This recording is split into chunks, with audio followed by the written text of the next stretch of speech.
soap fans. You know the vibes. On today's episode of The Young and the Restless, also known as Everybody's Lying, Crying, or Scheming, and sometimes all three at once, things got moody, messy, and downright manipulative. Let's dig in, dolls. At the park, Daniel and Tessa's gloomy guitar gab session.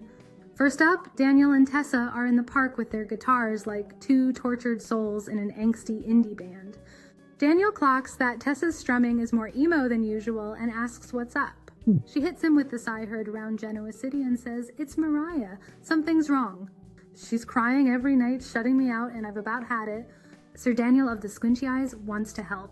And honestly, let's give him a slow clap for being the one decent man in this town who listens without trying to mansplain feelings with a football metaphor. He shares how he once bottled everything up, wrecked his life, and had to claw his way back to Heather and Lucy like a hunky emotional raccoon digging through the trash of regret.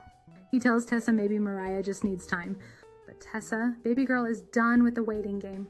She's like, "I'm not gonna sit on the sidelines while my wife spirals into the abyss." And just when the emotional tension peaks, they start playing guitar together. He compliments her singing. She starts crying.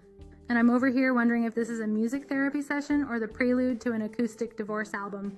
Cut to Sharon, forever the soft-spoken therapist mom who will get to the bottom of your trauma whether you like it or not. She's trying to pull words out of Mariah, who looks like she hasn't slept since Ian Ward's last monologue. Sharon's all, "Sweetie, trauma needs an outlet, you need to talk." And Mariah's like, "I'm fine, everything's fine," totally not unraveling like a Christmas sweater from Dollar Tree. Sharon, bless her, guesses that Mariah cheated. Mariah's face says, "Oh honey, if only it were that simple." Whatever Mariah did, it's in a whole new tier of emotional catastrophe.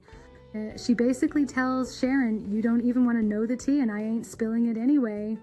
So naturally, Sharon hugs her therapist mode activated but reluctantly paused. Flashback at the park, the mysterious man moment. Then Mariah heads to the park for some dramatic pacing and flashbacks. We get a cryptic scene of her drinking alone in a bar when an old man slides in like a Lifetime movie villain saying, "You look like you need a friend." Sir, unless that friend is Jesus or a licensed therapist, we don't need it. Tessa pops up on cue like she's been tracking her wife with Find My iPhone. She tries to break the awkward tension with some, "Hey, I learned a new song" energy and starts singing directly to Mariah about how hurt she feels. Mariah, looking like a deer in the headlights of guilt, tells her she loves her. But Tessa ain't here for vague declarations. She wants answers like now. The Newman Ranch, tea tears, and Dumas drama.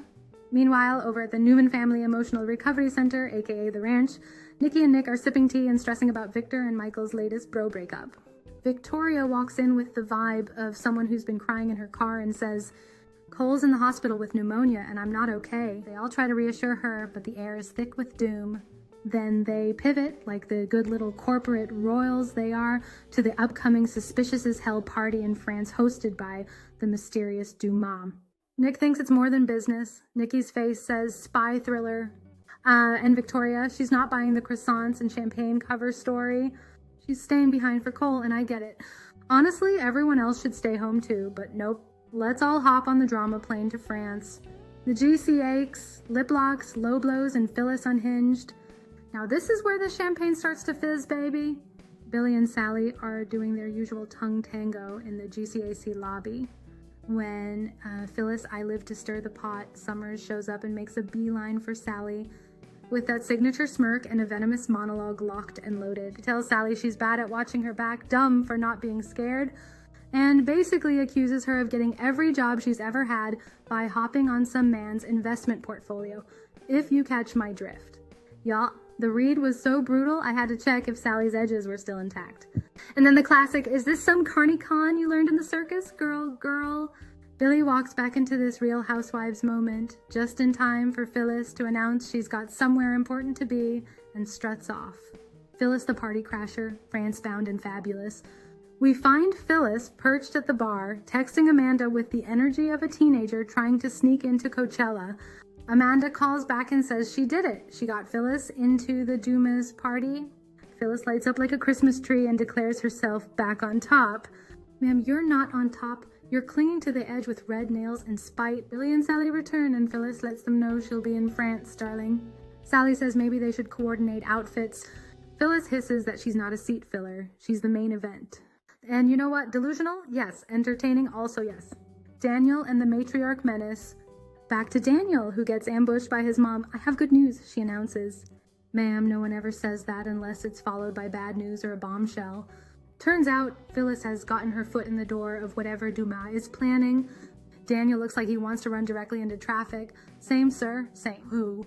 From tortured guitar ballads and emotional shutdowns to Phyllis throwing shade like it's confetti at a drag brunch, this episode gave us everything. Mystery, music, mess, and mama drama.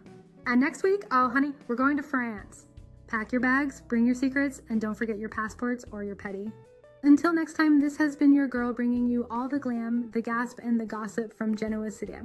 Like, subscribe, and tell your therapist we're going deep next week.